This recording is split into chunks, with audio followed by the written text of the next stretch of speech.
Você se convence de que finalmente está fora de alcance. Você acredita que os muros que passou a vida inteira construindo são altos o suficiente, que a distância que colocou entre você e o passado é grande o suficiente. Era uma manhã de domingo absolutamente perfeita em São Paulo. O sol paulistano invadia minha cozinha e eu estava preparando meu primeiro bule de café. Peguei meu celular para dar uma olhada nas notificações do banco, um hábito rotineiro de fim de semana. Eu esperava ver a cobrança do jantar da noite anterior, talvez o débito automático das minhas contas de consumo. Em vez disso, eu vi um zero. Minha conta corporativa, aquela que continha a vida inteira da minha empresa, estava vazia. R$ 450 mil desapareceram. Isso não era apenas minha reserva de segurança. Isso era a folha de pagamento dos meus desenvolvedores. Eram os custos de hospedagem dos nossos servidores. Era o capital que meus investidores haviam colocado em minhas mãos, um símbolo tangível de sua confiança. Meu coração não apenas afundou, ele se desintegrou. Minhas mãos tremiam tão violentamente que eu mal conseguia navegar pela tela. Eu não liguei para o banco primeiro, liguei para os meus pais. Dirigi até a casa deles em uma névoa de pavor frio e silencioso. Encontrei meu pai, Ricardo, sentado à mesa polida da cozinha, folheando distraidamente o caderno de economia do jornal. Estendi o celular para ele, minha tela brilhando com o saldo horripilante. Minha voz saiu como um som baixo e frágil. Pai, o dinheiro sumiu. Todo ele, da conta da minha empresa. Ele dobrou o jornal com um suspiro e olhou para mim. Ele não estava com medo. Ele não estava arrependido. Ele parecia irritado. Estava lá parado, Clara. Ele debochou, como se estivesse falando de um prato de sobras velhas. Nós tínhamos um uso para ele. Nós tínhamos um uso para ele. Naquele exato momento, o chão sob meus pés cedeu. Eu finalmente vi tudo com uma clareza doentia. Meu futuro não havia sido apagado por um hacker sem rosto ou uma falha no sistema. Ele havia sido saqueado pelas mesmas pessoas que deveriam ter construído minha base. Antes de eu entrar na história toda, me faça um favor e clique no botão de curtir, se inscreva no canal e me diga nos comentários de que parte do mundo você está assistindo. Sempre me surpreende ver até onde essas histórias viajam. As palavras do meu pai naquela cozinha, nós tínhamos um uso para ele. Não foram uma explicação. Foram uma confissão de um crime que tinha raízes que se estendiam por décadas. Isso não era uma traição nova, era apenas a maior de todas. Quando eu tinha 10 anos, eu era uma criança quieta demais para o gosto da minha família. Nossa casa era uma sinfonia de ruído, dominada pelas declarações estrondosas do meu pai sobre seu próximo grande empreendimento e pela energia frenética da minha mãe, enquanto ela tentava manter a fachada perfeita. Meu irmão, Léo, estava sempre no centro do palco. Ele era sociável e charmoso como nosso pai, e sempre tinha alguma nova paixão ou algum novo problema que exigia o foco imediato de todos. Eu era apenas a Clara, a garota que lia no canto, aquela que completava a lição de casa sem um único lembrete. Eu era efetivamente invisível e, francamente, na maior parte do tempo, eu agradecia por isso. A única pessoa que realmente parecia me ver era meu avô, o pai da minha mãe. Ele era um botânico aposentado, um homem que amava a lógica silenciosa do mundo natural. Ele entendia meu silêncio. Ele nunca tentou me fazer mais barulhenta. Para o meu 10º aniversário, ele me deu um presente. Não era uma boneca ou um jogo. Era uma enciclopédia botânica magnífica e gigante dos anos 1920.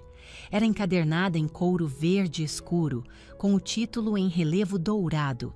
As páginas eram de um papel grosso e cremoso, cheias de gravuras coloridas à mão de flores e árvores, e cheiravam a história e baunilha. Era, sem dúvida, a coisa mais requintada que eu já havia segurado. Era um portal para um mundo muito longe de nossa casa barulhenta e caótica. Era um mapa para um lugar pacífico. Eu a mantinha na minha escrivaninha. Eu a tocava todos os dias. Eu traçava as linhas delicadas de uma orquídea ou as veias intrincadas na folha de uma samambaia. Era meu.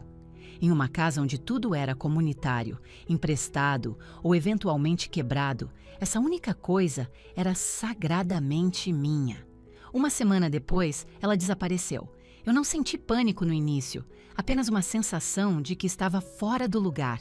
Eu procurei, debaixo da minha cama, no meu armário, atrás da minha cômoda. Perguntei à minha mãe, Beatriz, que estava correndo de um lado para o outro, se arrumando para um dos jantares importantes com clientes do meu pai. Um livro? Clara, eu não tenho tempo para isso agora, ela disse, sua voz já tensa de estresse. Você está sempre perdendo as coisas. Vai aparecer. Mas eu sabia que não tinha perdido. Aquele livro era minha âncora. Perguntei ao Léo. Ele apenas me deu um encolher de ombros vago. Não ligo para o seu livro de florzinha de nerd, ele resmungou, seus olhos grudados em um videogame. Meu estômago começou a ficar oco e enjoado. Esperei meu pai, Ricardo, chegar em casa. Ele entrou tarde, cheirando a perfume caro e ar de churrascaria. Ele estava de bom humor, o que quase sempre era um mau presságio. Pai, você viu meu livro verde grande? Aquele que o vovô me deu? Ele parou dramaticamente no corredor, olhando para o teto como se estivesse em profundo pensamento. Então ele sorriu, um sorriso enorme e brilhante que nunca alcançava seus olhos. Ah, aquela coisa velha! Clara, você não vai acreditar na história por trás disso. Ele passou o braço em volta do meu ombro e eu instintivamente me enrijeci. Ele estava atuando. Eu estava conversando com um novo contato meu, um homem muito influente, um verdadeiro conhecedor de livros raros. Ele o viu na sua escrivaninha e ficou absolutamente cativado. Ele só queria pegá-lo emprestado por um tempinho. Eu apenas o encarei, minha mente incapaz de processar as palavras. Um conhecedor? Por quê? Construindo relacionamentos, Clara. Tudo se resume a construir relacionamentos, disse ele, batendo na minha cabeça com condescendência. Ele quer mostrá-lo para algumas pessoas. Isso é algo muito grande. Você realmente me fez um favor enorme. Ele enquadrou a situação como se eu tivesse sido uma participante voluntária, uma parceira em seus negócios. Ele fez parecer que meu livro estava pelo mundo, fazendo um trabalho importante. Senti uma mistura confusa de emoções. Eu queria ser uma boa filha, eu queria ser prestativa, mas também senti uma frieza profunda e crescente. Quando eu o recebo de volta? Perguntei. Em breve, muito em breve. Não se preocupe com isso. Ele se virou e se afastou, assobiando uma melodia alegre. Esperei por uma semana. Nenhum livro. Esperei por 2 semanas. Ainda nenhum livro. Parei de perguntar aos meus pais sobre ele. Eu sabia, no fundo, que insistir no assunto só levaria a uma briga. Minha mãe me repreenderia por perturbar meu pai. Meu pai apenas ficaria barulhento e zangado. Alguns dias depois, eu estava procurando no bolso do casaco de inverno dele por algum dinheiro para comprar o lanche na escola. Minha mãe tinha alegado que sua bolsa estava vazia. Senti os recibos amassados e as embalagens de chiclete de sempre. E então, um pequeno e rígido quadrado de papel. Era uma cautela de penhor amarela pálida. Eu a desdobrei. O nome da loja era Dinheiro Rápido, um lugar do outro lado da cidade que eu só tinha visto da rodovia. A descrição na cautela dizia: um livro grande, verde, flores, antigo. A data carimbada na cautela era de 2 dias após a suposta reunião do meu pai com seu contato. O valor era de R$ 300. Fiquei ali no corredor silencioso, segurando aquela frágil cautela amarela. O zumbido em meus ouvidos era mais alto que as promessas vazias do meu pai. Ele não havia construído um relacionamento. Ele não o havia emprestado. Ele o havia vendido. Ele havia pegado a única coisa no mundo que era verdadeiramente minha, a única coisa que eu estimava, e a vendeu pelo preço de um jantar chique. Eu não chorei. Senti algo muito pior. Senti um momento de clareza absoluta e horripilante. Eu finalmente entendi as regras do jogo. Entrei na cozinha e entreguei a cautela para minha mãe. Ela estava na pia, de costas para mim. Ela pegou, leu e seus ombros visivelmente caíram. Ela não se virou. Apenas ficou ali por 1 minuto inteiro, as mãos submersas na água com sabão. Então ela se virou e seu rosto era uma máscara de pedra. Ela rasgou a cautela em pedaços minúsculos e furiosos e os deixou flutuar para uma lata de lixo. Você não vai falar uma palavra sobre isso, ela sussurrou, sua voz perigosamente afiada. Você não vai perturbar seu pai. Ele está sob muita pressão. Precisamos que ele se mantenha focado. É apenas um livro, Clara. Ele vai recuperá-lo quando o negócio dele fechar. Mas ele nunca o recuperou. O negócio, como todos os seus negócios, nunca fechou. Essa foi minha primeira verdadeira lição sobre a dinâmica da família Evans. Minha mãe não era uma protetora, ela era uma facilitadora. Ela era quem limpava as evidências e exigia silêncio. Meu irmão era o projeto, aquele que merecia todos os recursos. Meu pai era o sonhador, aquele que pegava o que quisesse. E eu era a construtora. Eu era aquela que deveria absorver silenciosamente o custo de tudo isso. Naquele dia, minha infância acabou. Comecei a construir um muro. Aquela pequena cautela de penhor amarela foi o projeto para o resto da minha vida. Ela me ensinou que para manter qualquer coisa segura, eu tinha que mantê-la muito, muito longe da minha família. Os R$450 mil naquela conta corporativa não eram apenas dinheiro. Eram o muro que eu passei quase 20 anos construindo, tijolo por tijolo doloroso. Saí para a faculdade aos 18 anos. Eu não apenas saí, eu escapei. Consegui uma bolsa parcial para o programa de ciência da computação da USP. Arrumei uma única mala e uma bolsa de lona. Meu pai me abraçou na despedida, me dizendo para fazer alguns bons contatos para o negócio da família. Minha mãe chorou, não porque sua filha estava partindo, mas porque estava preocupada com o que os vizinhos diriam. Não pega bem, Clara, sair com tão pouca coisa. Ela fungou. Eu tinha R$3 mil em dinheiro, economizados de 2 anos trabalhando em uma cafeteria local. Eu os escondi na sola do meu sapato. Eu já sabia que não devia deixá-los em uma carteira. A faculdade foi meu primeiro gosto de oxigênio de verdade.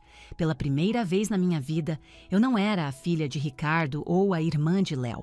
Eu era apenas Clara Evans, um número de matrícula. Era o paraíso. Eu me joguei no trabalho. Ciência de dados. Era o refúgio perfeito. Era a antítese do meu pai. Dados não mentem.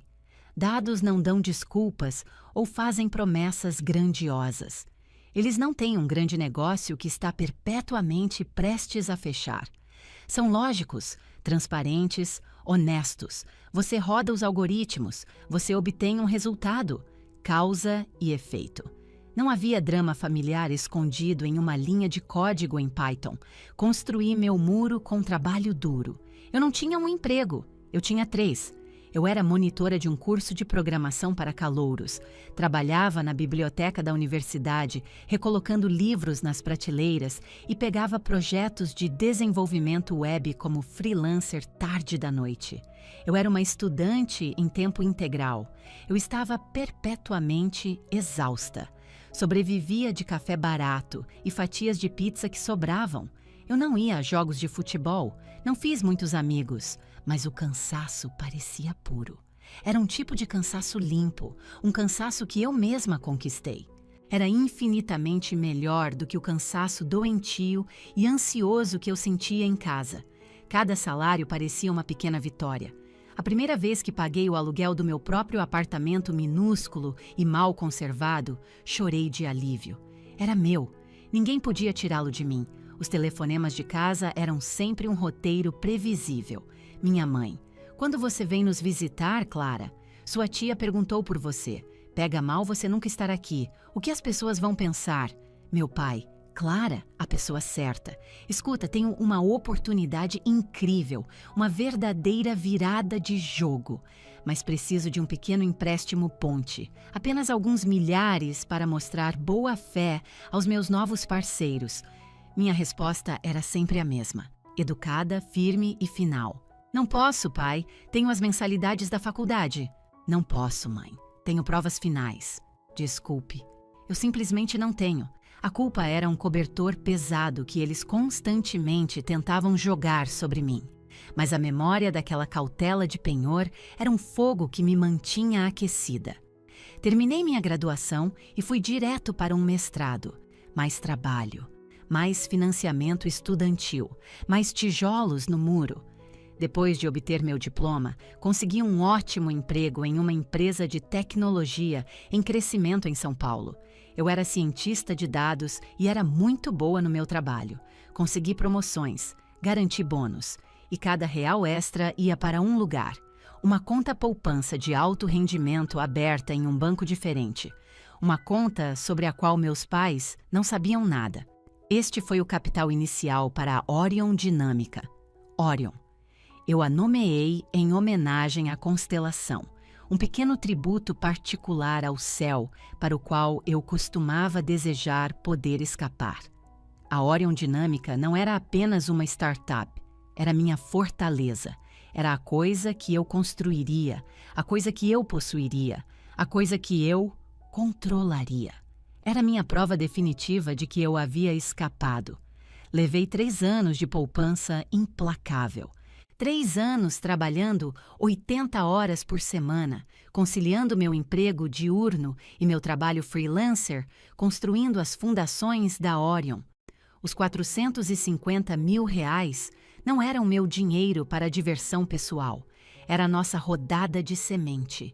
Era o primeiro grande cheque da Vértice Capital, os investidores que acreditaram na minha visão. Eles acreditaram em mim. Eles me confiaram seu capital. Aquele dinheiro tinha um propósito específico e tangível. Era-se a folha de pagamento dos meus 2 engenheiros juniores, Sara e Bruno. Era o aluguel do nosso modesto escritório de 2 salas. Era o contrato para o novo cluster de servidores que precisávamos desesperadamente para rodar nossos modelos preditivos. Era a força vital da minha empresa. Não estava, como meu pai tão insensivelmente colocou, apenas parado lá. Antes daquele fim de semana desastroso, eu finalmente acreditei que estava segura. Eu tinha meu próprio apartamento em uma parte de São Paulo que eles nunca visitavam. Eu tinha minha própria empresa. Eu era uma fundadora. Eu era bem-sucedida.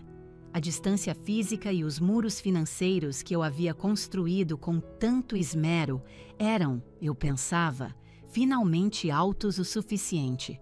Eles não podiam mais me tocar. Então o convite chegou, a festa de 60 anos da minha mãe. Clara, você tem que estar aqui, ela lamentou ao telefone. Partiria meu coração se você não viesse. Todos os nossos amigos, toda a nossa família. É uma grande celebração. Por favor, por mim. Eu hesitei. Eu não ia para casa há mais de 1 ano. Talvez estivesse seguro agora. Talvez eles tivessem finalmente mudado. Talvez meu sucesso tivesse finalmente me rendido o respeito deles. Foi um erro de cálculo fatal. Confundi o interesse recém-descoberto deles em minha vida com respeito. Eu estava profundamente errada. Eles não viam uma filha bem-sucedida. Eles viam um novo recurso inexplorado. O pavor familiar começou a se infiltrar assim que recebi o convite, mas a culpa que eles manejavam era pior. Eram os 60 anos da minha mãe. Um marco importante. Se eu não fosse, seria escalada como a vilã, a filha fria e ingrata que agora se achava boa demais para a própria família. Minha mãe era uma mestra em pintar esse retrato em particular. Então fiz a viagem de 2 horas de São Paulo para Casimar, para a casa dos meus pais nos arredores. A primeira coisa que vi foi a casa. Era o mesmo palácio suburbano superfinanciado que eles não podiam realmente pagar. Um SUV de luxo novinho em folha estava estacionado na entrada da garagem, mais um dos benefícios do meu pai de um negócio que estava perpetuamente prestes a fechar. O gramado estava impecavelmente aparado. A imagem era impecável. Entrei e a performance começou instantaneamente. Clara, você está aqui! Minha mãe correu em minha direção, envolvendo-me em um abraço apertado. Seu sorriso era um pouco brilhante demais, seu perfume um pouco forte demais. Ela não está maravilhosa? Pessoal, a Clara chegou! Meu pai, Ricardo, estava comandando a atenção do outro lado da sala, encantando um círculo de amigos deles. Ele se virou, um copo de uísque caro na mão, e seu rosto se iluminou. Aí está ela, minha pequena magnata da tecnologia, a fundadora. Ele me puxou para um abraço, beijando minha têmpora ruidosamente. Esta é minha filha, Clara. Construiu a própria empresa do zero. Puxou a inteligência de mim, é claro. A sala riu obedientemente. Consegui sorrir. Parecia uma máscara de plástico. Senti-me como um adereço que eles estavam exibindo. Eles não estavam orgulhosos de mim. Estavam orgulhosos da história de mim. Estavam se gabando do meu sucesso como se o tivessem financiado, como se o tivessem nutrido. Estavam levando o crédito pela própria coisa que eu construí especificamente para escapar deles. Encontrei meu irmão, Léo. Ele estava pairando perto da mesa de comida, parecendo desconfortável em uma camisa que era claramente muito apertada. Ele ainda era o aspirante a artista, ainda morando em casa, ainda convenientemente protegido das pressões financeiras que meu pai supostamente sofria.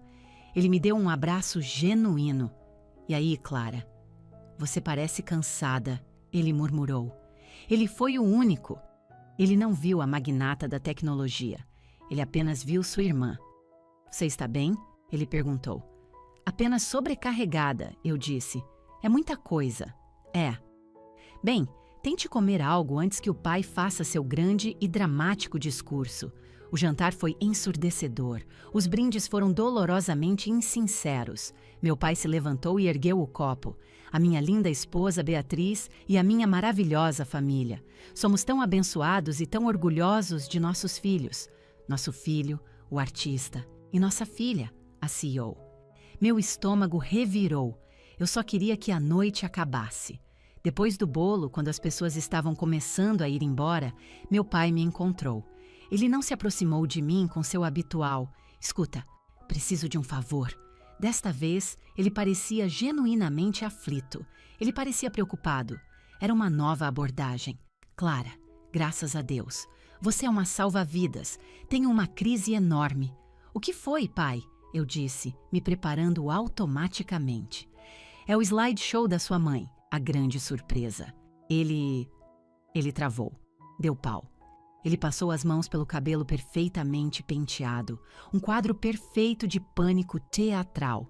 Tem todas as fotos de bebê dela. Fotos dos pais dela. Clara, ela ficará absolutamente de coração partido se não puder ver. Eu não sei o que fazer. Era a armadilha perfeita. Era sentimental. Era para minha mãe. Era um problema técnico que apenas eu, a magnata da tecnologia, poderia resolver. Se eu dissesse não, eu seria o monstro sem coração que arruinou a festa de 60 anos da minha mãe por causa de algumas fotos de família antigas. Ok, suspirei. Onde está? No escritório. Obrigado, Clara. Você é a melhor. Ele me levou para o escritório escuro com painéis de madeira. O laptop estava aberto em sua mesa bagunçada. A tela mostrava uma barra de progresso congelada. Viu? Disse ele, torcendo as mãos. Ele simplesmente trava. Já tentei de tudo. Sentei-me. Este era o meu mundo. Isso era apenas um problema a ser resolvido. Entrei no modo de trabalho. Ok, deixe-me dar uma olhada. Abri o gerenciador de tarefas. Comecei a rodar diagnósticos. O computador estava incrivelmente lento, travando a cada clique. O que você fez? Perguntei. Nada. Eu só... Estava tentando baixar um arquivo do meu e-mail, uma música especial para o slideshow. E então a coisa toda simplesmente travou. Ele estava pairando diretamente sobre meu ombro, o que eu detestava. Pai, preciso de espaço para trabalhar. Certo, certo. Desculpe. Trabalhei por alguns minutos. Não consegui encontrar um vírus, mas a máquina estava pegajosa, frustrantemente lenta. Acho que você pode estar certo, eu disse. O arquivo pode estar corrompido. Onde está o original? Bem, essa é a questão, disse ele, sua voz subindo em pânico fabricado. Meu e-mail está bloqueado. Alguma nova coisa de segurança. É uma bagunça completa. Escuta, a conta da nuvem da sua mãe está logada, mas acho que o arquivo que preciso está no meu e-mail. E também estou logado na sua conta da Amazon aqui. Estava tentando pedir um presente de última hora para ela. Está tudo embolado. Parecia exatamente com meu pai, tecnicamente incompetente, caótico e logado em 3 serviços diferentes ao mesmo tempo. Era complicado, mas era perturbadoramente plausível. Clara, você pode só entrar na sua própria conta de administrador, só por um segundo? Talvez você possa baixar o arquivo diretamente. Enviei uma cópia para o seu e-mail do trabalho por via das dúvidas. Soltei um suspiro frustrado. Tudo bem. Este foi o momento. Este foi o clique da fechadura sendo acionada. Abri uma nova aba no navegador. Fiz login no painel de administração da minha empresa. Fiz login no meu e-mail de trabalho principal. Digitei minhas senhas e então veio o golpe de mestre. Ah, droga, disse ele, batendo na testa. Meu celular morreu. O aplicativo do banco precisa de um código de 2 fatores para sincronizar algo. Você pode usar seu celular? Estamos no mesmo Wi-Fi. Apenas entre no seu aplicativo do banco rapidinho. Ele vai sincronizar. Parecia totalmente ridículo. Mas eu estava cansada. Eu estava irritada. E eu só queria que toda a farsa acabasse. Peguei meu celular. Abri meu aplicativo bancário. Digitei meu PIN. O aplicativo abriu. Ótimo! Funcionou, disse ele, olhando atentamente para o laptop. Eu não vi o minúsculo pendrive do tamanho de uma unha, conectado na parte de trás do laptop, perfeitamente escondido pelo cabo da impressora. Não registrei que a lentidão do teclado não era de um arquivo corrompido, era de um keylogger, registrando diligentemente cada pressionar de tecla. Não percebi que, ao abrir meu aplicativo do banco no meu celular, enquanto estava conectada à sua rede Wi-Fi comprometida, eu tinha acabado de dar ao seu software malicioso um aperto de mão digital, uma maneira de espelhar meus tokens de autenticação de 2 fatores. Eu consertei o slideshow. Era um processo inútil em segundo plano que meu pai havia iniciado para corromper intencionalmente o arquivo. Parei o processo e o slideshow carregou perfeitamente. Clara, você é uma milagreira, ele bradou. Minha mãe entrou no escritório. O que está acontecendo? A Clara consertou seu slideshow. Ela juntou as mãos. Oh, minha filha, obrigada. Você salvou a noite. Saí da festa sentindo-me completamente esgotada e vazia, mas também vagamente aliviada. Eu havia cumprido meu dever familiar. Eu havia ajudado. Eu havia desempenhado meu papel designado. Voltei para São Paulo completamente alheia. Eu havia saído de tudo no computador dele, mas não importava. Ele tinha a senha do meu e-mail, ele tinha a senha de administrador da minha empresa, ele tinha meu login do banco e ele tinha as chaves digitais para minha autenticação de 2 fatores. A armadilha estava montada. Eu tinha acabado de entregar ao meu pai as chaves mestras de toda a minha fortaleza. Acordei no domingo me sentindo segura. A festa tinha acabado. Eu tinha cumprido meu dever. Estava de volta ao meu próprio apartamento, à minha própria vida. O sol entrava pela janela da minha cozinha em São Paulo. Eu estava fazendo café, pensando na semana de trabalho que se aproximava. Estava pensando em rodar a folha de pagamento. Peguei meu celular. Não foi um zumbido único, foi um fluxo contínuo. Uma enxurrada de notificações de e-mail do meu banco. Meu estômago virou gelo. Coloquei a caneca de café na bancada. Alerta! Uma transferência de R$ 50.000 foi iniciada da sua conta corrente empresarial. Alerta! Uma transferência de R$ 50.000 foi iniciada da sua conta corrente empresarial. Alerta! Uma transferência de R$ 75.000 foi iniciada da sua conta corrente empresarial. Não, não, não. Isso tinha que ser um erro do sistema. Atrapalhei-me com o meu celular, meus dedos escorregadios de suor frio. Abri meu aplicativo do banco, olhei para essa tela, incapaz de respirar. O histórico de transações era um pesadelo acordado. 2h14 da manhã, transferência eletrônica, R$ 50.000. 2h17 da manhã, transferência eletrônica, R$ 50.000.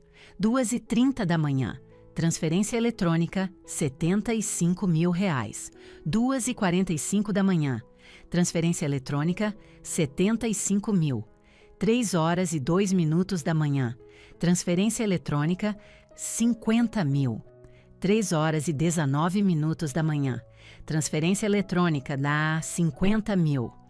3h35 da manhã, transferência eletrônica, R$ 50.000. 4h01 da manhã, transferência eletrônica, R$ 50.000. 8 transferências, todas no meio da noite, todas enquanto eu dormia profundamente. Rolei para o topo, para o número em negrito ao lado de saldo atual. R$ 745,30. Eram quase R$ 451.000 ontem. 450.000 era um capital semente, agora era apenas nada. Senti-me tonta. Tive que me segurar no balcão para me firmar. Minha mente estava a 1000, mas meu corpo parecia congelado. Folha de pagamento. A folha de pagamento é na quinta-feira. Sara e Bruno. Vértice Capital. Tenho que ligar para meus investidores. Não, tenho que ligar para o banco. Tenho que parar isso. Minhas mãos tremiam tanto que mal consegui discar para o departamento de fraudes do banco. Ouvi o menu automatizado, cada segundo uma eternidade. Para relatar atividade suspeita, diz que 4. Fraude! Gritei no telefone. Fraude! Atividade suspeita! Finalmente, uma voz humana. Aqui é do departamento de fraudes. Como posso ajudar? Minha conta empresarial está vazia. Alguém pegou todo o meu dinheiro, tudo. Você tem que parar, tem que reverter as cobranças, por favor. A voz do representante era calma, calma demais. Ok, senhora, preciso que respire fundo. Pode, por favor, confirmar seu nome e número da conta? Dei-lhe a informação. Ouvi o clique suave de seu teclado. Sim, senhora Evans, vejo as transferências aqui. 8 delas, começando às 2h14 da manhã. Sim, são essas. Não fui eu estava dormindo. Você tem que pará-las. Para onde foi o dinheiro? Houve uma longa pausa. A digitação continuou. Bem, senhora Evans, aqui está o problema. Do nosso lado, essas transferências parecem ser válidas. O quê? Como assim, válidas? Estou lhe dizendo que foi fraude. Senhora, todas as 8 transferências foram autorizadas usando suas credenciais de login principais e cada uma foi subsequentemente confirmada usando o aplicativo de autenticação de 2 fatores registrado no seu dispositivo. Todos os protocolos de segurança foram seguidos corretamente. O sangue sumiu do meu rosto. Isso é impossível. O endereço de IP que iniciou as transferências, ele continuou, é um localizado em... Vejamos. Ele leu o nome do abastado bairro suburbano dos meus pais. Minha garganta se fechou. A festa, sussurrei. O laptop. Desculpe, senhora. O laptop do meu pai. Eu fiz login. Senhora Evans, você inseriu suas credenciais em um computador não seguro? Não consegui formular uma resposta. Senti meu estômago revirar. O representante continuou falando, sua voz um monótono procedural. Os fundos já foram compensados, senhora. Foram transferências eletrônicas, então são muito difíceis de reverter. As primeiras 7 transferências foram para uma série de contas recém-abertas, mas a última, a de R$ 50.000. Essa foi para uma conta externa diferente. Quem? Sussurrei. De quem era a conta? Um momento. A conta está registrada em nome de um senhor Ricardo Evans.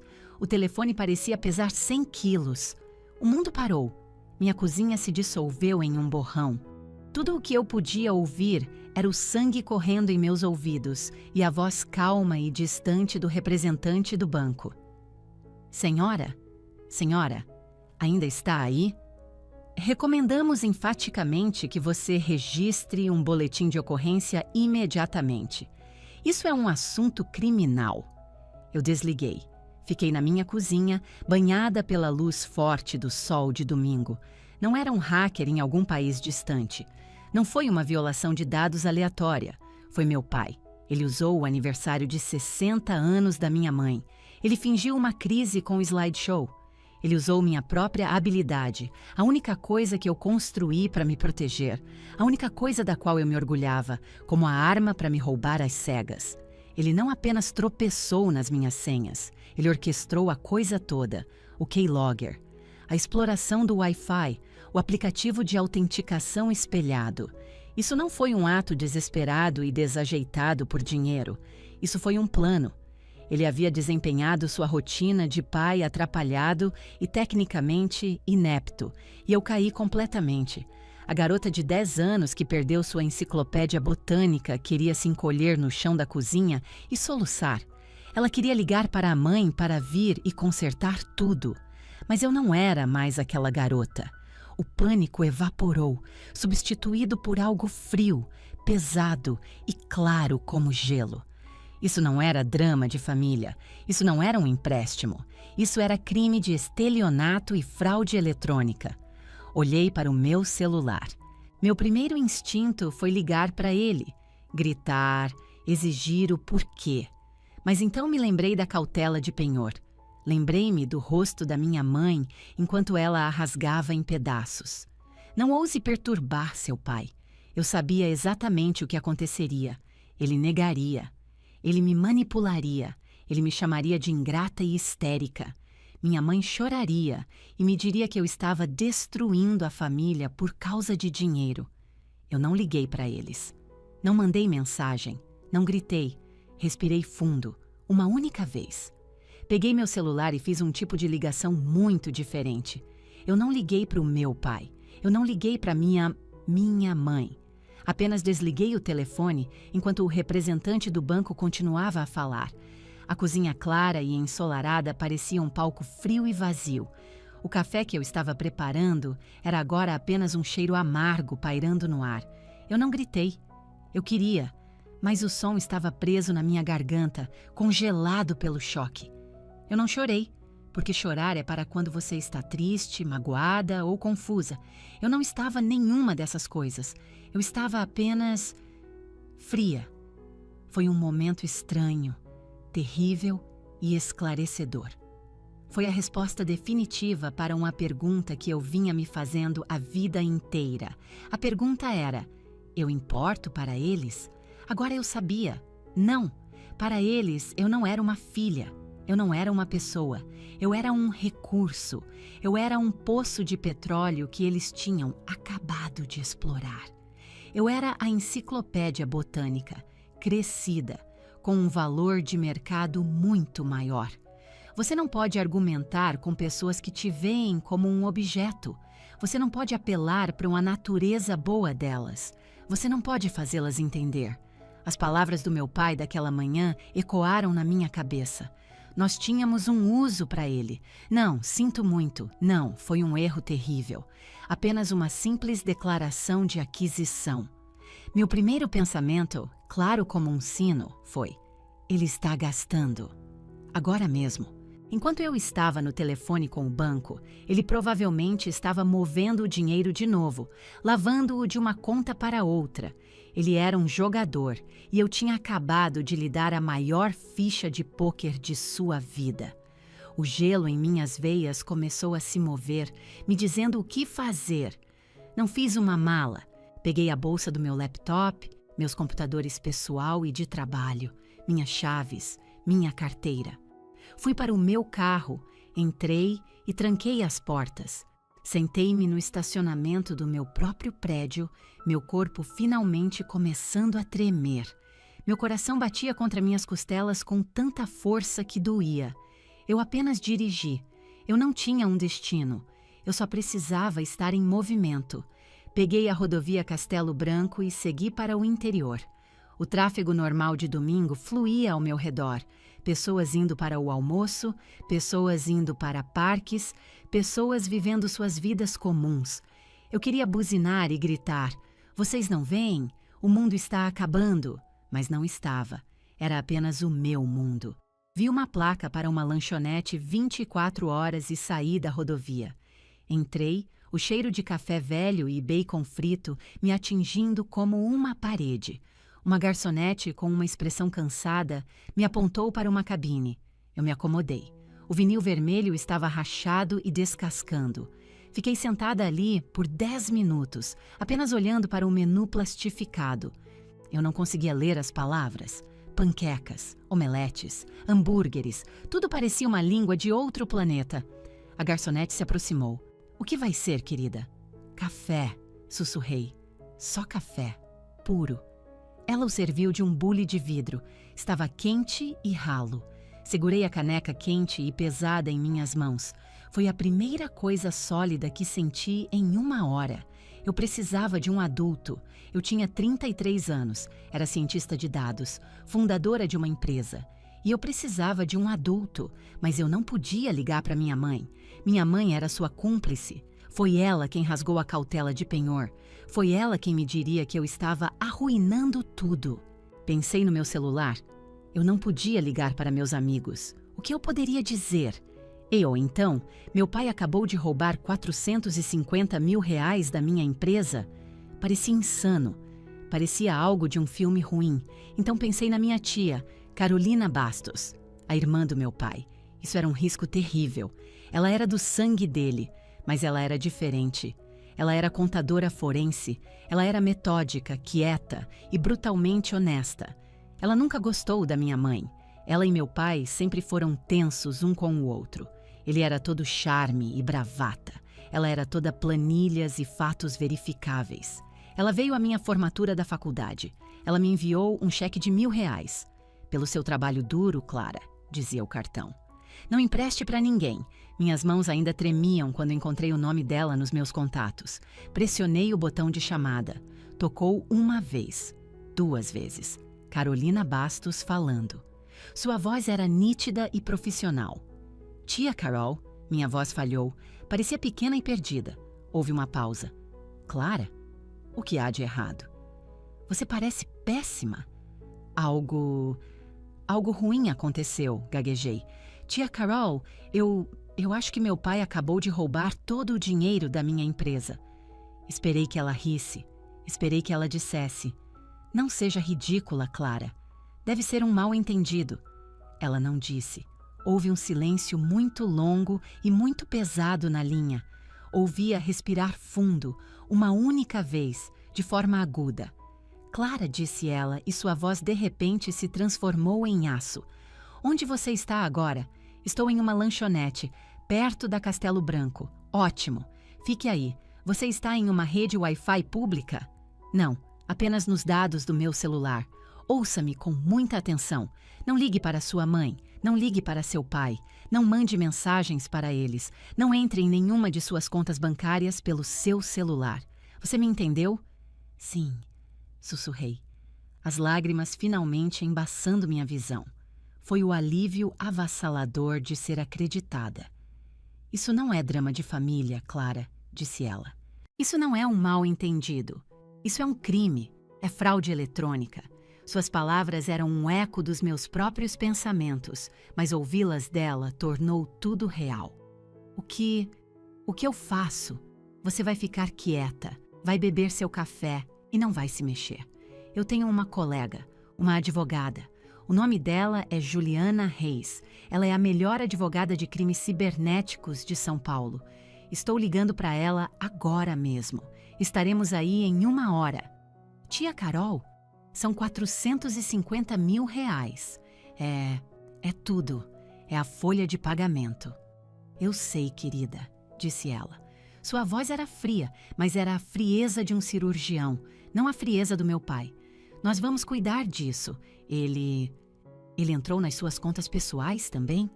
Eu não sei. Tenho medo de olhar. Não olhe. Não olhe para nada. Estamos a caminho.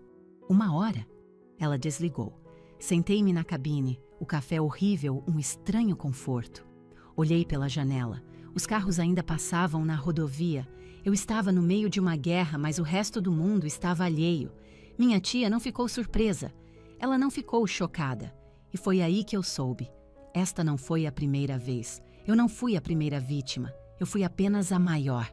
Eu estava sentada em uma lanchonete barata.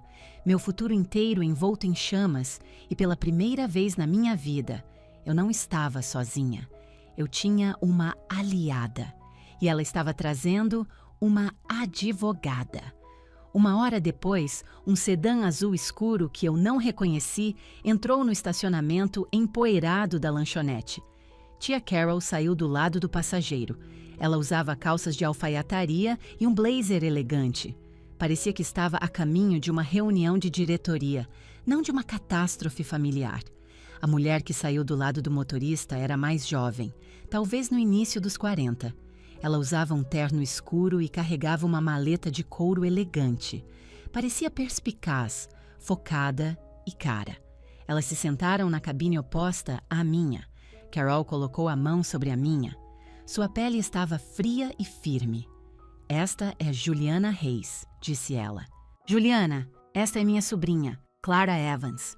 Juliana assentiu secamente. Ela não ofereceu um aperto de mão. Abriu sua maleta e tirou um laptop fino. Senhora Evans, Clara, preciso que você me diga exatamente o que aconteceu. Não omita um único detalhe. Comece com a festa. Olhei para Carol. Ela sabe? Eu dei a ela o resumo executivo, disse Carol. Seus lábios uma linha fina e dura. Ricardo sendo Ricardo. Então eu contei a elas. Contei tudo. O pânico fingido sobre o slideshow, o arquivo corrompido, a maneira como ele pairou sobre meu ombro, os múltiplos logins no meu e-mail, no painel de administração da minha empresa, no meu aplicativo do banco. Senti-me tão tola. Eu sou cientista de dados. Eu deveria saber. Eu deveria ter visto, sussurrei, olhando para minha xícara de café, agora vazia. Não acredito que caí nessa. Juliana parou de digitar. Ela olhou para mim, seus olhos claros e diretos. Você não caiu em nada, Clara. Você foi vítima de engenharia social por um perpetrador em quem você foi condicionada a vida inteira a confiar. Isso não foi um ato desesperado por dinheiro. Isso foi meticulosamente planejado. Ele vem armando isso. Ela virou o laptop para mim. Preciso da sua permissão para acessar suas contas. Precisamos ver as migalhas de pão digitais. Dei a ela minhas senhas, sentindo uma nova onda de vergonha. Ela começou a digitar, seus dedos voando pelo teclado com uma velocidade que eu, como programadora, podia respeitar profundamente. Ok, disse ela depois de alguns minutos. Ele é bom. Ou teve ajuda. O laptop na casa dos seus pais estava rodando um keylogger. E quando você fez login no seu aplicativo do banco, no seu celular, você estava no Wi-Fi dele. Ele falsificou a rede e espelhou sua autenticação de 2 fatores. Ele pegou seu token de segurança. Ela apontou para uma linha de código na tela. Ele não apenas fez login, ele criou um novo usuário autorizado na sua conta, usando suas credenciais. Foi assim que ele conseguiu fazer as transferências de forma tão limpa.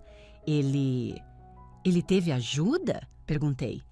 Ele andou lendo, disse Juliana. Mas provavelmente ele já esteve em apuros assim antes. Ok, estou dentro.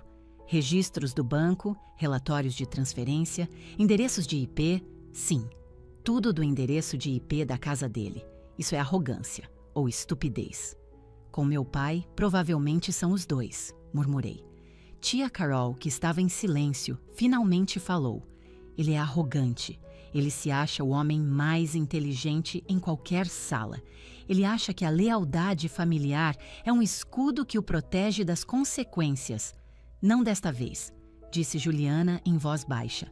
Ok, estou rastreando as transferências. Ela seguiu a trilha digital. Eu observei enquanto o trabalho da minha vida era reduzido a um fluxograma em sua tela. Os 450 mil reais, disse Juliana, foram divididos. Os primeiros 400 mil foram transferidos para uma conta de investimento de alto rendimento. Ela digitou mais um pouco. Uma conta exclusivamente em nome dele, Ricardo Evans. Ok, isso é fácil de congelar. Mas os últimos 50 mil... Não, espere. 50 mil da sua conta. E parece que ele moveu dinheiro de outras fontes também. Ele fez uma única e grande transferência. Ela parou, a testa franzida. Oh, disse ela suavemente. Ele não é apenas um ladrão. Ele é um jogador compulsivo.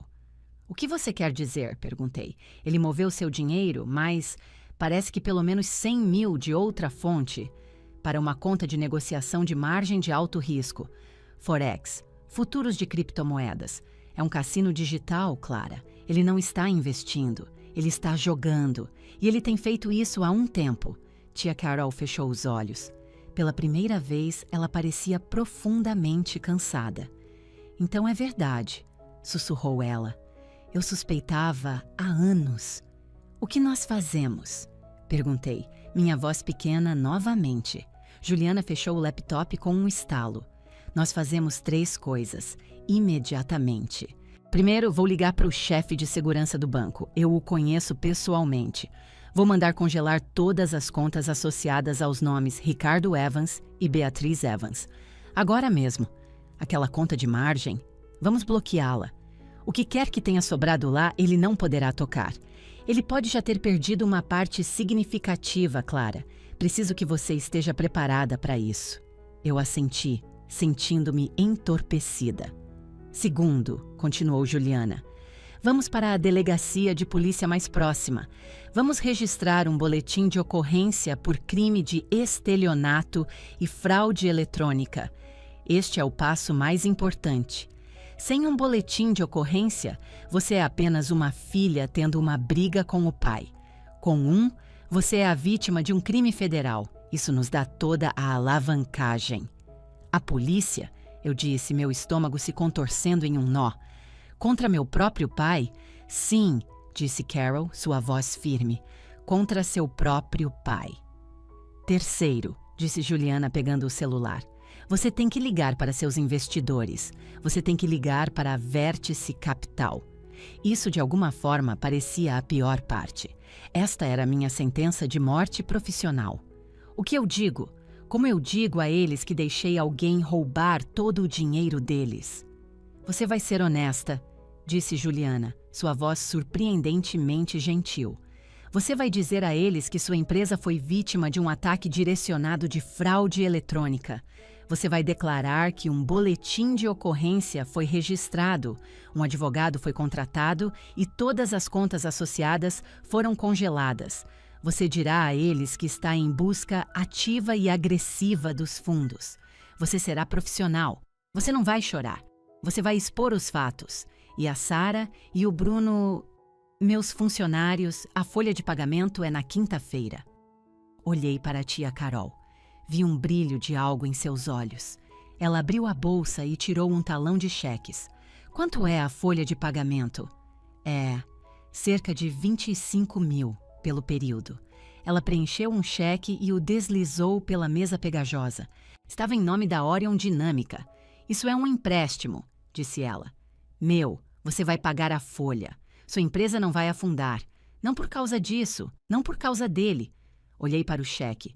Depois para Juliana, depois para minha tia. Ok, eu disse.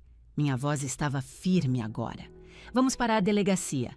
Registrar o boletim de ocorrência foi a hora mais surreal da minha vida. Sentei-me em frente a um delegado que parecia entediado e sobrecarregado. Então, disse ele, mal erguendo os olhos do computador, você está dizendo que seu pai pegou seu dinheiro? Meu pai, eu disse. Minha voz fria e precisa, cometeu crime de estelionato e fraude eletrônica. Ele usou um keylogger e uma falsificação de autenticação de 2 fatores para transferir ilegalmente R$ 450 mil da minha conta corporativa para essa dele. Juliana deslizou uma pasta preparada pela mesa. Aqui estão os registros bancários, os relatórios de transferência e os dados de endereço de IP. Está tudo aí, delegado. Isso é um crime grave. Esperamos que um mandado de busca e apreensão seja emitido para todos os dispositivos eletrônicos na residência do suspeito imediatamente. A atitude do delegado mudou. Ele pegou a pasta. Olhou para o cartão de visita de Juliana no topo. Olhou para mim. Sim, senhora, disse ele endireitando-se subitamente na cadeira. Saímos da delegacia sob o sol quente da tarde. O que restou do dinheiro está congelado, disse Juliana. A conta de margem tinha cerca de R$ 55 mil sobrando. Ele já tinha perdido o resto. Parei de andar. Então, dos meus 450 mil, ele já perdeu. Ele perdeu quase tudo, Clara, disse Juliana gentilmente. Ele roubou seu dinheiro e já o torrou. Um novo tipo de raiva, aguda e quente, cortou o gelo. Não foi nem por uma necessidade real. Não foi para salvar a casa deles da hipoteca. Foi por um jogo. Ele havia incendiado o trabalho de toda a minha vida apenas para sentir a emoção de vê-lo queimar. A casa, disse Carol, quase para si mesma. A casa é o único ativo real que resta. Ok, eu disse. Qual é o próximo passo? Juliana olhou para mim. Próximo? Vamos buscar os computadores. O mandado estará pronto. Um oficial de justiça nos encontrará lá. Nós vamos para a casa? Perguntei, meu sangue gelando. Sim, disse Juliana. E você também. E a Carol também. Ele precisa ver que isso não é um processo que ele pode resolver com charme. Isso é um acerto de contas. A viagem para casa e para a casa dos meus pais foi a mais longa da minha vida. Desta vez, eu não estava sozinha. Estava no carro de Juliana. Tia Carol sentou-se no banco de trás, em silêncio, olhando pela janela para a paisagem que passava. Uma viatura da Polícia Civil nos seguia. Parecia que eu estava em um filme. Mas o medo era intensamente real. Meu estômago era um nó duro de ácido. Eu estava prestes a confrontar meu pai e estava levando a lei comigo. Você está pronta para isso? Juliana me perguntou em voz baixa enquanto entrávamos na rua deles. A rua parecia tão dolorosamente normal. Gramados perfeitos, bicicletas de crianças encostadas nas caixas de correio. Não, eu disse honestamente. Mas vou fazer mesmo assim. Bom, disse Juliana. Deixe que eu fale. Você e a Carol são o muro. Apenas fiquem aí. Não se envolvam. Apenas existam. Deixe que ele veja vocês. Nós estacionamos. O policial, um homem alto e de rosto severo, estacionou atrás de nós. Todos nós caminhamos pelo caminho de pedras perfeito até a grande e imponente porta de carvalho. Senti como se tivesse 10 anos de novo, prestes a me meter em uma encrenca terrível. Antes que Juliana pudesse tocar a campainha, a porta se abriu. Era meu pai. Ele segurava um copo de chá gelado e sorria. Aquele sorriso grande, brilhante e totalmente vazio. Ele estava me esperando. Ele achava que eu estava voltando, com o rabo entre as pernas, para chorar e implorar. Clara, disse ele, sua voz ressoando com um calor falso. Eu estava me perguntando quando você ia se acalmar e cair em si. O que é tudo isso? Seus olhos passaram de mim para Juliana, depois para Carol. Seu sorriso vacilou. Então ele viu o policial subir os degraus atrás de nós. Seu rosto ficou branco como giz. Ricardo! O que está acontecendo? A voz da minha mãe. Ela apareceu atrás dele, ainda com suas roupas de tênis impecáveis. Seu rosto era uma máscara de confusão que rapidamente se transformou em aborrecimento. Clara, o que é isso? Ela estalou, fuzilando o policial com o olhar. Você está fazendo uma cena. O que os vizinhos vão pensar? Ela ainda estava preocupada com os vizinhos. Juliana Reis deu um passo à frente. Ela era 30 centímetros mais baixa que meu pai, mas comandava todo o espaço na varanda. Senhor Ricardo Evans, disse ela, sua voz cortando o ar como vidro. Isso é um assunto de família, gaguejou meu pai, tentando recuperar sua compostura charmosa. Um pequeno mal-entendido sobre um empréstimo. Clara, você está exagerando. Esta é uma intimação legal, disse Juliana, erguendo uma pasta, para via a devolução imediata de R$450 mil obtidos através de fraude eletrônica e violações da lei de crimes de informática. Minha mãe ofegou. 450 mil? Ricardo, do que ela está falando? Meu pai riu. Foi um som agudo, fino e fraco. Isso é um absurdo. Não tenho ideia do que esta mulher está falando. Clara, diga a eles que isso é apenas um mal-entendido de família. Foi um empréstimo, pela família. Olhei-o diretamente nos olhos. Minha voz era de uma estranha. Era baixa e não tremia. Não foi um empréstimo, pai. Como ousa? Gritou minha mãe, colocando-se na frente dele como um escudo humano. Como ousa acusar seu próprio pai, depois de tudo que fizemos por você, sua filha ingrata, Beatriz. A voz da tia Carol era baixa, mas cortou a histeria crescente da minha mãe. Carol deu um passo à frente, vindo ficar ao meu lado. Meu pai olhou para a irmã e, pela primeira vez, vi medo genuíno e puro em seus olhos. Ele não tinha medo de mim. Ele não tinha medo de Juliana ou da lei. Ele estava aterrorizado com Carol. Carol? O que você está fazendo aqui? Isso não tem nada a ver com você. Tem tudo a ver comigo, Ricardo, disse ela, sua voz plana e fria. Veja bem, a Clara não é a única de quem você pegou emprestado. A cabeça da minha mãe se virou para encarar Carol. O quê? Eu fiquei quieta por 10 anos, Ricardo, disse Carol, seus olhos fixos nos dele. Fiquei quieta enquanto você me contava sobre seus empreendimentos imobiliários imperdíveis, enquanto você pegava emprestado da minha conta de aposentadoria. Carol, não, sussurrou meu pai, suplicante. Quanto, Ricardo? A voz de Carol estava subindo. Quanto você pegou emprestado? Ricardo, do que ela está falando? Minha mãe estava agarrando o braço dele, os nós dos dedos brancos. Carol respondeu por ele. R$1,5 milhão, Beatriz. É disso que ele está falando. Toda a minha aposentadoria. Sumiu. O silêncio na varanda era absoluto. O policial apenas ficou parado e observou. Minha mãe soltou o braço do meu pai. Ela cambaleou um passo para trás, o rosto pálido. R$1,5 milhão. E a melhor parte, continuou Carol, sua voz pingando desprezo, é que como sua contadora, Ricardo, eu consigo ver todos os extratos. Tenho rastreado isso há anos. E esta manhã, quando recebi a ligação da Clara, finalmente encontrei a última peça do quebra-cabeça. Aquela conta de negociação de margem para a qual você acabou de canalizar o dinheiro da Clara é a mesma para a qual você vem sangrando meu R$1,5 milhão há uma década. É a mesma conta com a qual você tem jogado. Não, sussurrou minha mãe. Não, ele... Era para a casa. O empréstimo ponte. Ele disse que a pressão... Não existe negócio, Beatriz. A voz de Carol foi como um tiro. Nunca houve negócio nenhum, só existe ele e o vício dele. Ele roubou da filha e roubou da irmã, ele roubou tudo. O sorriso do meu pai desapareceu. O charme, a energia, a grande personalidade. Tudo simplesmente murchou. Ele encolheu visivelmente.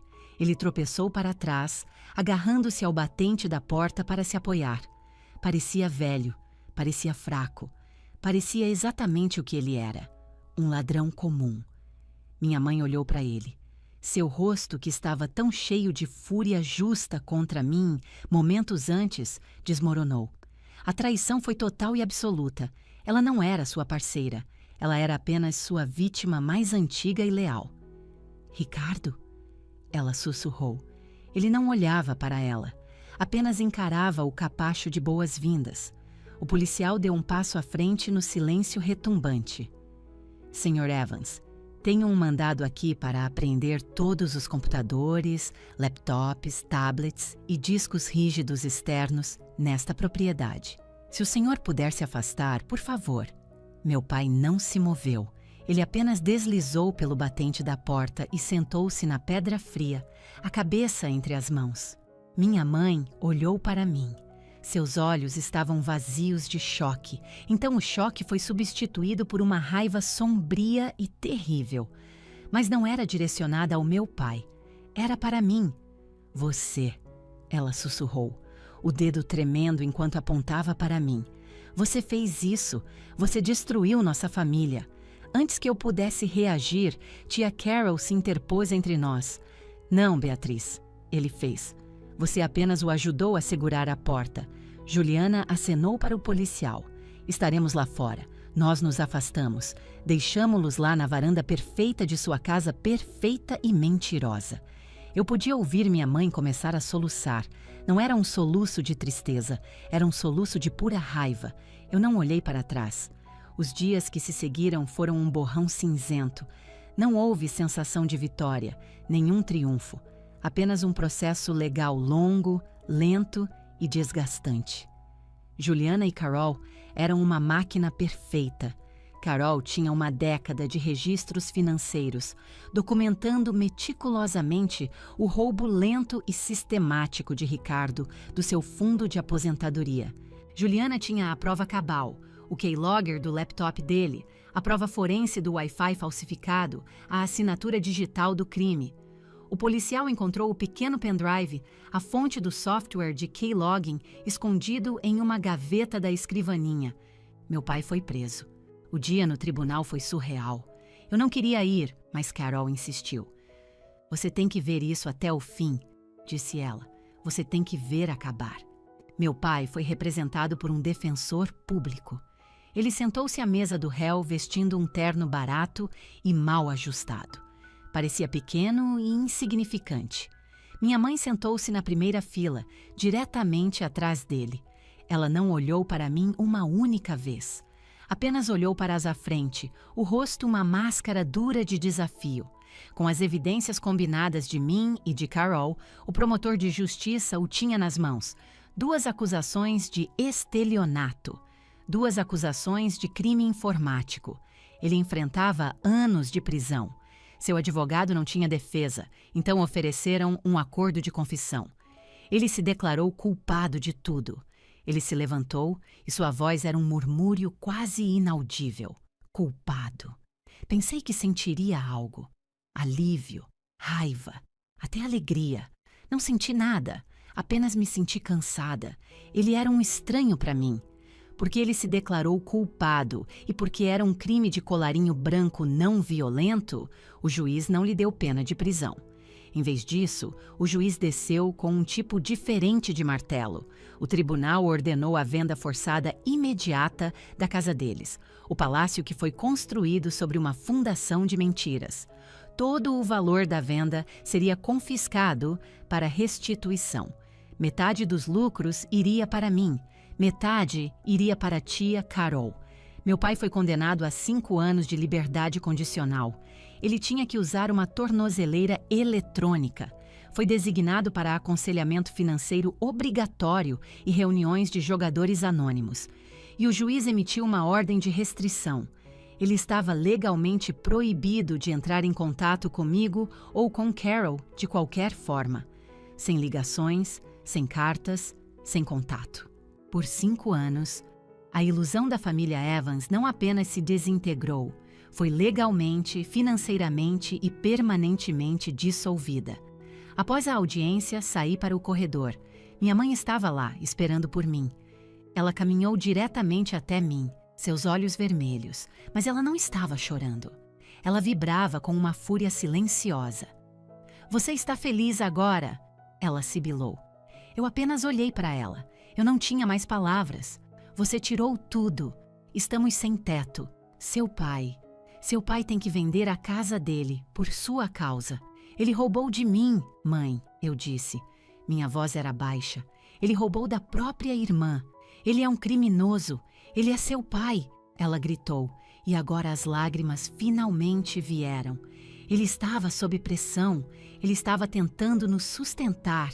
Você é fria, Clara. Você é igual a ela.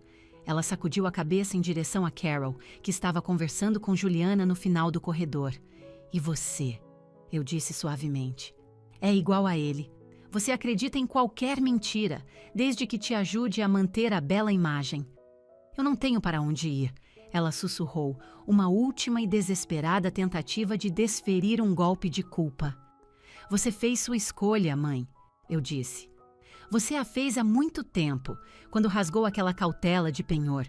Estou cansada de pagar por suas escolhas. Eu me virei e fui embora. Deixei-a sozinha no corredor do tribunal. Não olhei para trás. A casa foi vendida rapidamente em leilão. Foi comprada por um incorporador que planejava demoli-la. Depois que o banco pegou sua parte pela hipoteca, o valor restante foi dividido. Um cheque de R$280 mil apareceu na minha conta bancária. Não eram os 450 mil, nem perto. Mas era algo. Tia Carol recebeu sua parte, uma pequena fração do que ele havia roubado dela ao longo dos anos. Não é pelo dinheiro, Clara, ela me disse durante o jantar algumas noites depois. Nunca foi pelo dinheiro. Foi pela verdade finalmente vir à tona. A última peça do velho mundo desmoronou uma semana depois.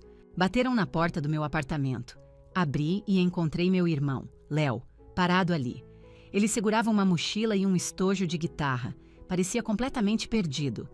Oi, Clara, disse ele. Léo, o que você está fazendo aqui? A casa. Se foi, disse ele, olhando para os sapatos. Mamãe foi ficar com a irmã dela. Papai... Ele está em algum tipo de abrigo, eu acho.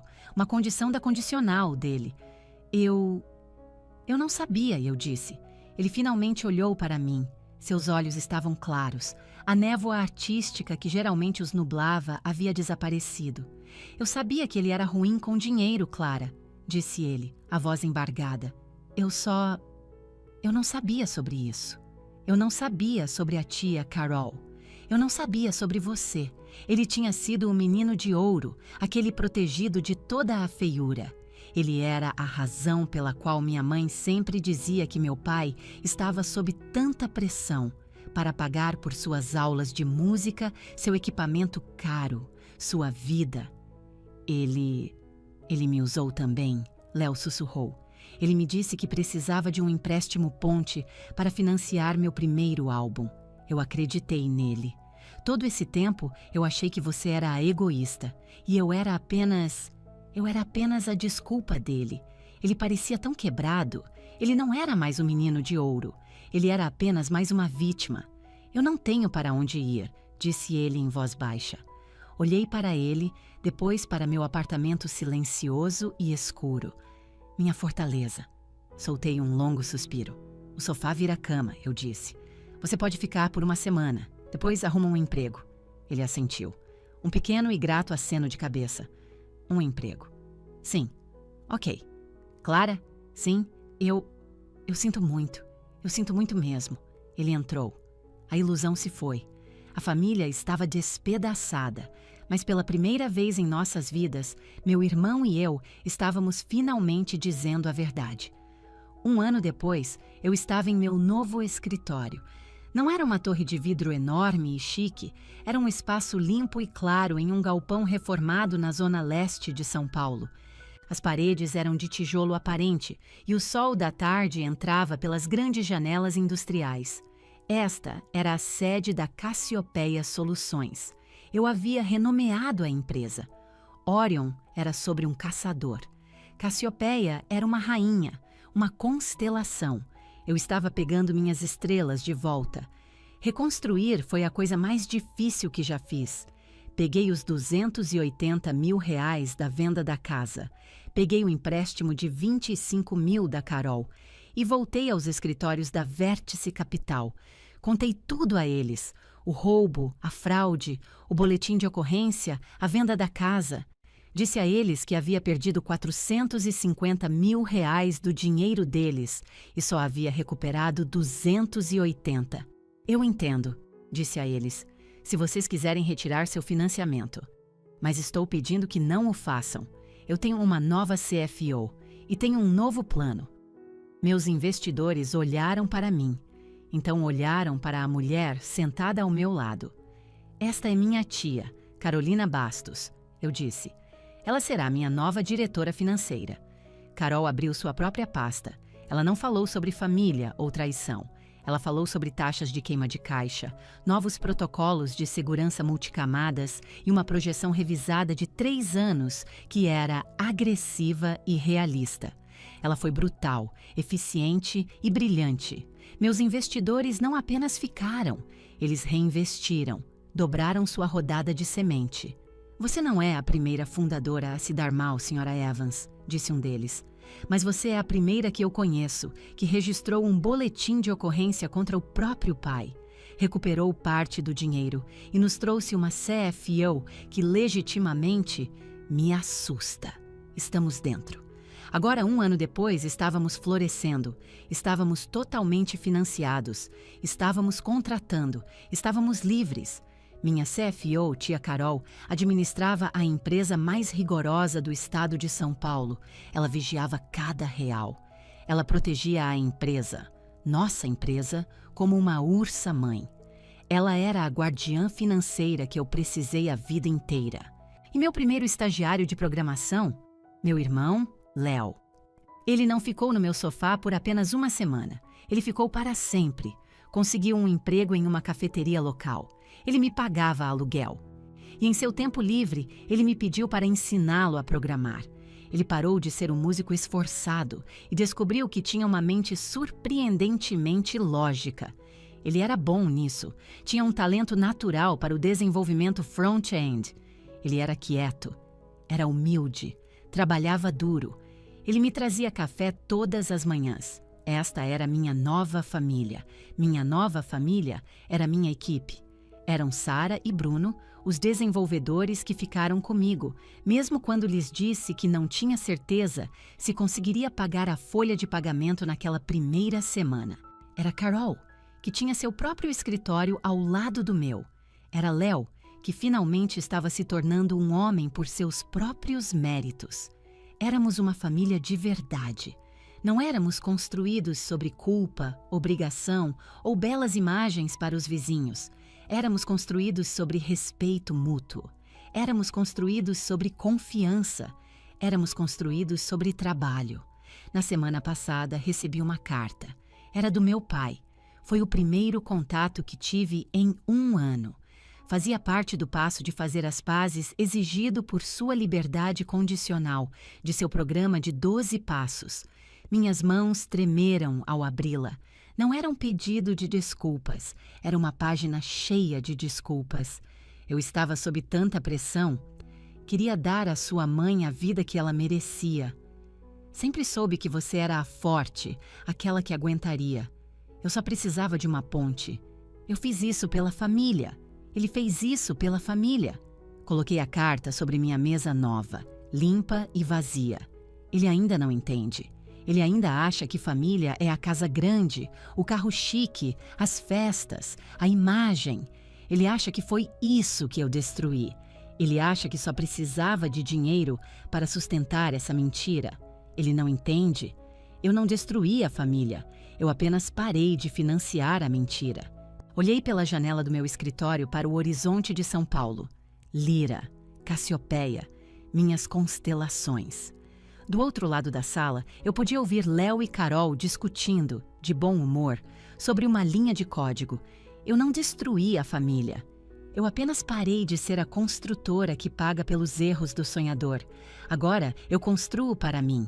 Eu construo para a Cassiopeia. Eu construo para a família que eu escolhi. E eu estou, finalmente, segura. Fim da história.